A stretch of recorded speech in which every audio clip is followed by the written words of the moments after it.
C'est vrai, Aussi, la fast fashion, par exemple. Est-ce qu'on a besoin d'acheter tellement de vêtements qui sont fabriqués dans des conditions épouvantables? Vous posez un problème métaphysique fondamental, c'est que vous avez, et évidemment, par votre une expérience de, je dirais, de quelqu'un vous dit, voilà, il faut faire ça. Mais moi, si j'ai envie de fast fashion, moi, si j'ai envie de fumer, où est la liberté individuelle que vous laissez? Je ne vous la laisse pas parce que, voilà. Je ne souhaite pas vous la laisser parce que, en agissant ainsi, vous tuez vos petits-enfants.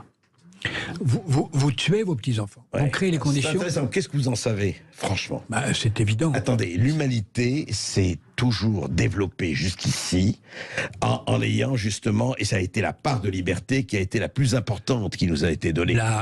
L'humanité a en effet s'est développée ainsi, mais nous sommes dans un moment où tout le démontre, et je donne des chiffres irréfutables, que nous créons les conditions d'un suicide de l'humanité, parce que nous sommes dans une obsession narcissique de l'instant, moi maintenant tout de suite, et je me fous des autres. Je me fous de mes voisins, je me fous de mes parents, je me fous des autres, mais surtout, je me fiche de ceux qui sont les... je cite souvent Marx, je veux dire Groucho Marx, qui disait... le seul qui vous intéresse. Voilà, je ne vois pas pourquoi je m'occuperai des générations suivantes, qu'est-ce qu'elles ont fait pour moi.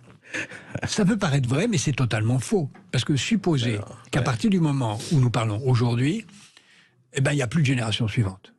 Qu'est-ce qui se passerait? On n'aurait plus besoin de maternité, plus d'école primaire, plus d'école secondaire, et puis il y aurait bientôt plus de plombiers, d'électriciens, de médecins, et tous ceux qui sont vivants vivraient un enfer. Nous avons intérêt au bonheur de ceux qui ne sont pas encore nés.